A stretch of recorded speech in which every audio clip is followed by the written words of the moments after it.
Alright, let's talk about Vengeance, damage over time, Juggernaut spec. So first thing we do is let's look at the tree.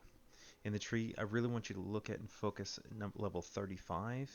Look at level 35 and read this here. It says smash and vengeful slam, spread your bleed effects to all targets they damage. That is the most important thing you need to know about your class, is that you want to put dots and then spread your dots.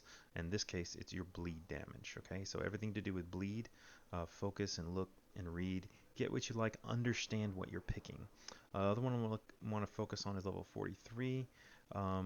Critical hitting, um, heals you for 2%. Might as well. It gives you a little health. But if you like this one, pick that one as well. That's fine. I picked that one just for the free heals. Why not? And let's jump up to level 68. At level 68, I want you to look at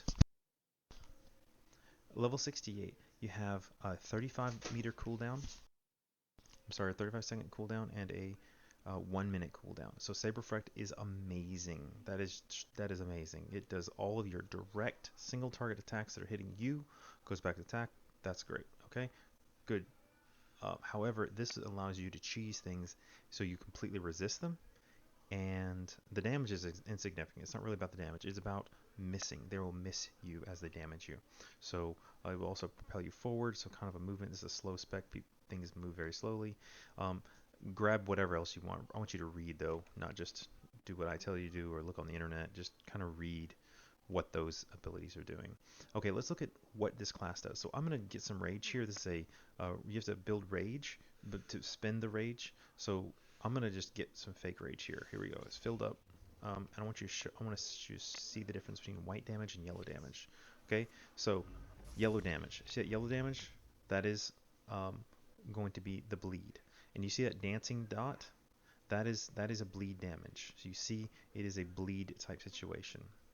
Alright, so let's let that fall off. Another bleed situation is going to be this one. So Shatter and Impale are both bleed. Now you have two bleeds on there. See how they're jumping, bouncing, bouncing. So the one fell off, and now it's just, those are gone.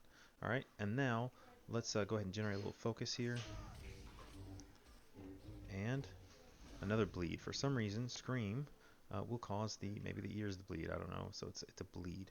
So you have 3 bleeds that you can spread with Vengeful Slam. So if you don't know about keybinds, I want you to look at this letter 8. And for me, 8 is a keybind. So if I hit number 8, that is a keybind. So what I want you to do is I want you to smash that like button. Just smash that Vengeful Slam as much as possible and never stop smashing it for your entire rotation. You will never stop. So I don't know if you keybind or not.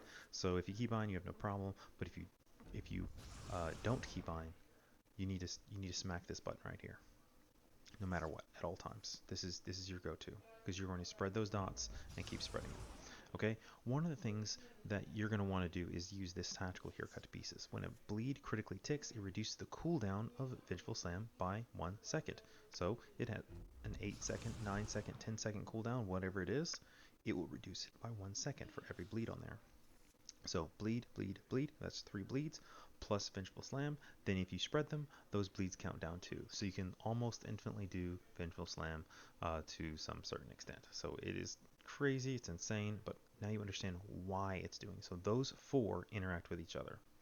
This one interacts with all of your bleeds. It ruptures your bleeds on all targets within 10 meters of you, dealing a portion of their damage and generating 6 rage.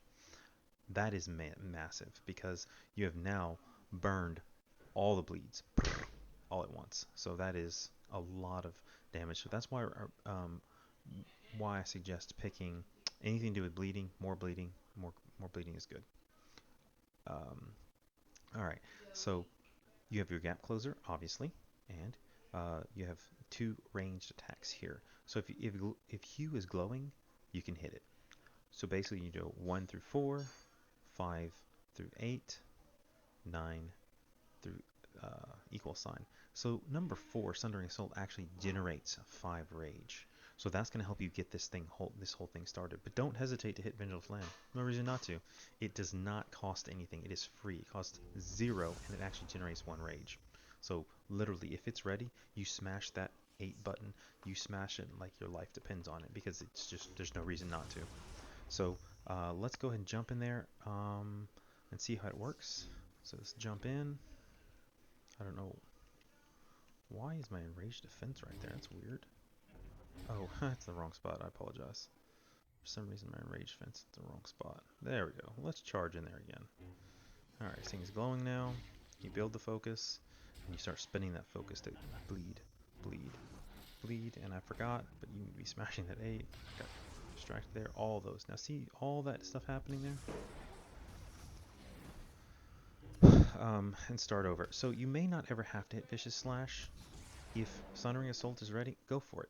Hit it back. Just start back over at Sundering Assault or Saber Throw. So whatever damage, whatever does the most damage is the next button in line. So Saber Throw is ranged. So if you're needing to hit something far away, you can hit a Saber Throw. That's 15k. This is 15k. So all of these will cause your bleeds to happen. So might as well reapply those bleeds and spread them some more. And you'll always be spreading them because you're always hitting that slam over and over again. So that's kind of how it works. It's pretty easy. I have 2 Vicious Slash in a row because that is the rotation. If for whatever reason Vengeful Slam isn't ready, then you can go ahead and have 2 in a row. But by the time this equal sign happens, 4 is ready. So might as well hit it. If Q is glowing, hit it. But number 8 will always just be ready. That is your number 1 go-to. I can't emphasize that enough. And just for reviewing. So let's look at it. So we're gonna, lots of rage. So let's see those numbers. You see those yellows, yellow, yellow, and all that popping off.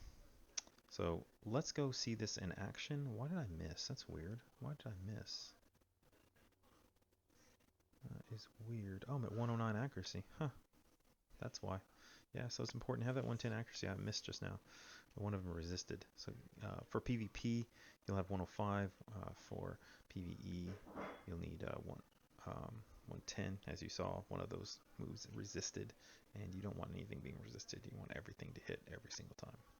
Alright, so I like these droids here because they can die, but it takes a long time for them to die, so you can practice rotation all you like. They will kill you if you take too long, so it might be a good idea to throw them off the edge. But you can really see it in action, what's going on, all the interactions, as much as you like. These droids on Runic. There's 3 bleeds. Spread those bleeds out. I'm going to start smashing that 8 button, all those bleeds on it. And Sundering Strike is ready. Assault, I mean. There it is. That's kind of how it works. So let's talk about your defenses while this thing is getting off to the edge. So Mad Dash, you will resist all damage. I'm going to kill him one more time. Your other defenses include...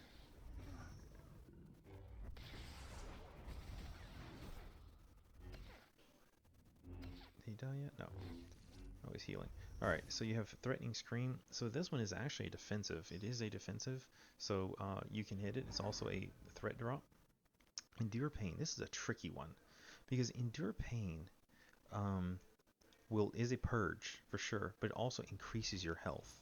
So you can do something tricky in PvP, and in PvP you can actually use this and then a War Zone Adrenal afterward, because it's percent healing, and that's the thing, percent healing. So might as well just use that percent healing.